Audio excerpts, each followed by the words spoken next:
লাঠি tear gas তো আছেই, তারপরে ইউএপি এর মতো কালা আইন তাদের উপর চাপানো হচ্ছে, তাদের জেলে পুরে দিয়ে বছরের বছর আটকে রাখা হচ্ছে। এই হচ্ছে আমাদের দেশের কয়েক বছরের অভিজ্ঞতা। তাহলে কি আমরা সত্যি বলতে পারি যে ভারতবর্ষে গণতন্ত্র আছে? যত দিন যাচ্ছে আমাদের কিন্তু মনে হচ্ছে ভারতবর্ষ ক্রমশ এক দেশ এক পার্টির দিকে যাচ্ছে। আর আমাদের রাজ্যে যে রাজ্য সরকার আছে তার হাতে ক্ষমতা একটু কম।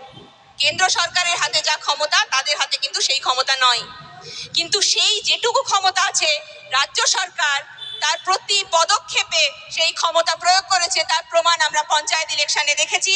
তার প্রমাণ আমরা যখন প্রতিবাদ করছি আমাদের ন্যায্য অধিকার আদায়ের জন্য, তখন আমরা দেখেছি কিভাবে আমাদের বাড়িতে পুলিশ পাঠিয়ে আমাদের ওপর মিথ্যে কেস দিয়ে প্রশাসনকে একটা দলের হয়ে কাজে লাগানো হচ্ছে।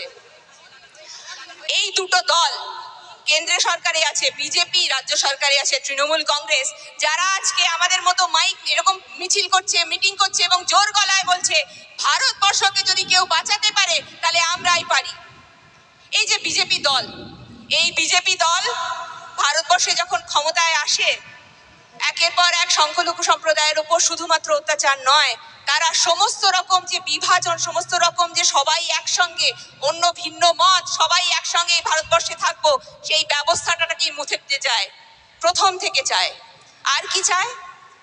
আর চায় যে এই দেশে যারা খেটে খাওয়া মানুষ, আমরা এই সভায় যারা আছেন তাদের মধ্যে অনেকেই আছেন কারিগর শ্রেণীর মানুষ, যারা দর্জির কাজ করেন, যারা আলমারি সারান, যারা সেলাইয়ের কাজ করেন, যারা রাজমিস্ত্রির কাজ করেন, তারা যদি রাস্তায় নামে তাহলে তাদের ন্যায্য অধিকারটা এই সরকারকে যদি দিতে হয়, তাহলে এই সরকার বুক ফুলিয়ে সবকা সাথ সবকা বিকাশ, তারপরে এই 5 ট্রিলিয়ন ইকোনমি, এইসব কথা বলতে পারবে না। সেই কথা না বলতে পারার জন্য, তার গলা টিপে দেওয়ার জন্য প্রথম যে কাজটা করলো 2019 সালের নির্বাচনের আগে নাগরিকত্ব আইন আনলো, যাতে আপনাকে আপনার ভোটে জিতে আসা একটা সরকার, তারা আপনাকে বললো আপনি এদেশের নাগরিক, সেটা প্রমাণ করুন। মানে আপনি আপনার অধিকার চাইবেন কি, আগে আপনি প্রমাণ করুন এদেশের নাগরিক। তারপর 2019 সালে যখন সবাই রাস্তায় নামলেন, শুধু সংখ্যালঘু সম্প্রদায়ের মানুষ নয়, তখন তারা লকডাউনের নামে করোনার অজুহাতে 4 ঘন্টায় লকডাউন ডাকলেন। 4 ঘন্টার নোটিশে দেগঙ্গা পরিযায়ী শ্রমিকদের জায়গা, দেগঙ্গার বুক থেকে পরিযায়ী শ্রমিকরা বাইরে যান।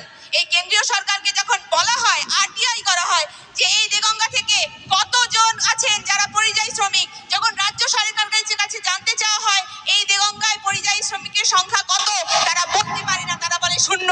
তারা জানে না আমার দেশে, আমার এই রাজ্যের মাটিতে, এই দেগঙ্গার বুকের মাটিতে কজন ছেলে, তারা এখানে কজন মেয়ে, তারা এখানে কিছু না করতে পেরে বাইরে যায়। এই পরিযায়ী শ্রমিকরা তখন রোজ ফোন করতেন যে দিদি পাচ্ছি না, বাড়ি ফিরতে পারছি না, ব্যবস্থা করুন, কি করব। সেই অসহায় যন্ত্রণা আমরা শুনেছি। এই সময় আপনারা জানেন আমাদের যখন বন্দি করে দেওয়া হয়েছিল এবং সবার করোনা হয়েছে, সেই করোনার সময় সবাইকে সরকার যা ইচ্ছে সেরকম ওষুধ দিয়েছে, ভ্যাকসিন দিয়েছে, ওষুধ দিয়েছে, কোনো রকম কোনো প্রশ্ন আমরা করতে পারিনি। আমরা যারা সেই সময় আন্দোলন করেছিলাম, প্রতিবাদ করেছিলাম, বলেছিলাম আমাদের শরীরে যে তুমি ঢোকাচ্ছ ভ্যাকসিনের নামে, তার কাগজ দেখাও, সেটা বলো যে সেটা কি, আমার জানার অধিকার আছে। আমাদের নামে কেস দেওয়া হয়েছিল, আমরা নাকি সরকারের বিরুদ্ধে কথা বলছি।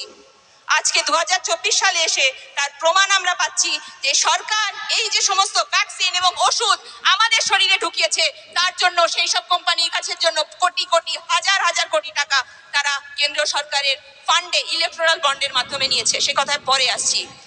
এই যখন লকডাউন শেষের দিকে সাধারণ মানুষ, এখানে যারা শ্রমিক যারা আছেন, যারা ফিরে এসছেন, যারা কৃষক, তারা মাঠে কাজ করছেন, মাঠে কাজ করাটাই একমাত্র সম্পদ।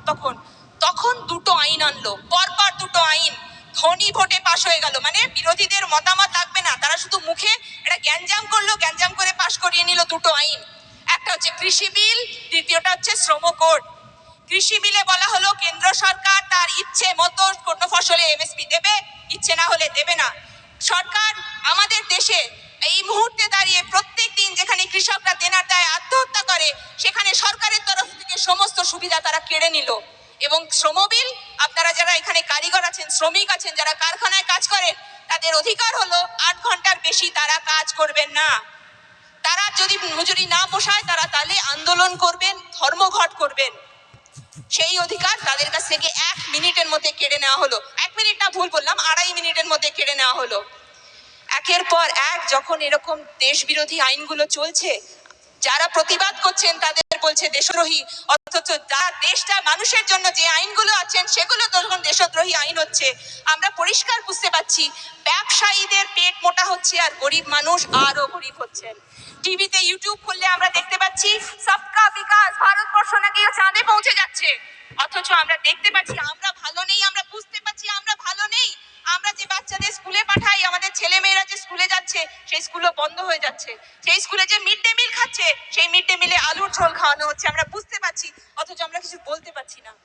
এই 2024 সালের ভোটের কয়েক মাস আছে, 3-3.5 মাস আগে আমরা প্রমাণ পেলাম যে আমরা এতদিন ধরে যা মনে করেছিলাম ঠিক তাই। ইলেকটোরাল বন্ড সুপ্রিম কোর্ট বলল সামনে আনো, এতদিন পিছনে ছিল, পর্দার আড়ালে ছিল, এখন বলল সামনে আনো। সেই ইলেকটোরাল বন্ডে পরিষ্কার দেখা গেল যে একটা পার্টি তারা চাঁদার নাম নিয়ে একদম যারা ব্যবসায়ী তাদের কাছ থেকে কোটি কোটি টাকা নিল, আর সেই কোটি কোটি টাকার বিনিময়ে তাদের কাজ দিল। আমাদের যে পাবলিক মানি সেটা তাদের পকেটে ঢুকছে এবং তারা ট্যাক্স দিচ্ছে না। আর তারা যখন ট্যাক্স দিচ্ছে না, তাহলে আমাদের যা সরকারি স্কিম আছে সেগুলো আস্তে আস্তে ধুঁকতে ধুঁকতে বন্ধ হয়ে যাবে।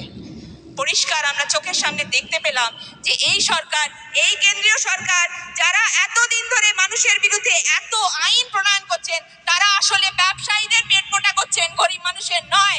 আর যখনই এর বিরুদ্ধে কেউ কথা বলতে গেছে তাদের জেলে পুরছেন, আর যদি চোখ বন্ধ করতে রাখতে হয় তাহলে দাঙ্গা বাঁধাচ্ছেন, হিন্দু মুসলমানকে লড়িয়ে দিচ্ছেন।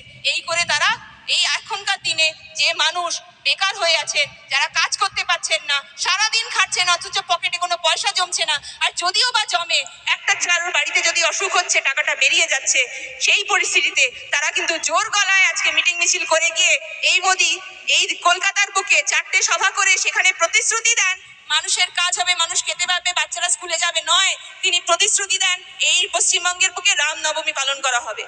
এই পশ্চিমবঙ্গে কেউ কোনোদিন ধর্ম পালন করায় বাধা দিয়েছে? কেউ কোনোদিন আমরা দেখেছি? সেখানে আজকে দাঁড়িয়ে তার মুখে কোনো কর্মসংস্থানের কথা ওঠে না, বাচ্চাদের কথা ওঠে না, এই কথা ওঠে, ধর্মের কথা ওঠে। আর এই বিজেপিকে আটকাবে কে? এই বিজেপিকে আটকাবে তৃণমূল কংগ্রেস। জোর গলায় বলছেন যে দিদি হচ্ছে, একদম বুকে হাত দিয়ে তৃণমূল কংগ্রেসের সৈনিকরা বলছেন দিদি আটকাবেন। যদি এই বিজেপিকে আটকাতে হয় তাহলে সবার প্রথমে যেটা বলতে হবে, এই বিজেপি এত টাকা পাচ্ছে কোথা থেকে? ইলেকটোরাল বন্ড যেখানে এত কোটি কোটি টাকা তাদের হাতে উঠে আসছে, এই তৃণমূল কংগ্রেসকে কোনোদিন বলেছেন, শুনেছেন কোনোদিন তারা বলছে যে ইলেকটোরাল বন্ডের টাকা? টিএমসির মুখপাত্র কুণাল ঘোষ, তাকে যখন জিজ্ঞেস করা হয়েছিল যে ইলেকটোরাল বন্ড নিয়ে আপনারা কিছু বলুন, তিনি তখন বলছেন যে আমরা জানি না, এই কোটি কোটি টাকা কি একটা পোস্ট অফিসে ফেলে দিয়ে গেছে।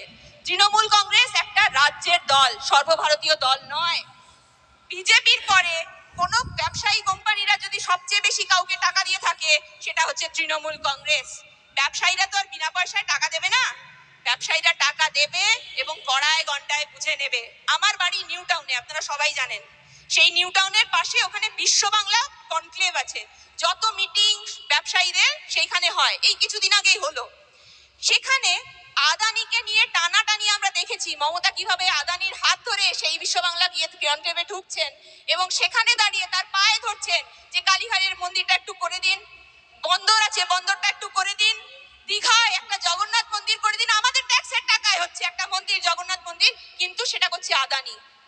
এরা করবে বিজেপির বিরোধিতা? এরা বাঁচাবে আমাদের দেশকে? যত দিন যাচ্ছে, আমরা এই দেগঙ্গার মানুষ, আমরা আমফানের সময় দেখেছি, আমফানের সময় আমরা বিডিও অফিসে 100 দিনের কাজ, আমফানের সময় আমরা আমফানের যে ক্ষতিপূরণ আসছিল সেই ক্ষতিপূরণের স্বচ্ছতার দাবিতে আমরা বিডিও অফিস গেছিলাম, বিডিও অফিসে কথা বলতে গেছিলাম। এই তৃণমূল কংগ্রেসের গুন্ডারা আমাদের ঢিল মেরে সেখান থেকে ছত্রভঙ্গ করে আমাদেরই 15 জনকে অ্যারেস্ট করেছিল এবং 7 দিন জেল খাটিয়েছিল। এই তৃণমূল কংগ্রেস যারা আমফানের সময় তেরপল চুরি করে, আমফানের সময় যখন মানুষের কোনো রকম ঘরে কোনো চাল নেই তখন চাল চুরি করে, এই তৃণমূল কংগ্রেস এরকম প্রথম বোধহয় একটা দল যারা ক্ষতিপূরণের টাকা ফেরত দেওয়ার ফর্ম তৈরি করে। দেখেছেন কোনোদিন?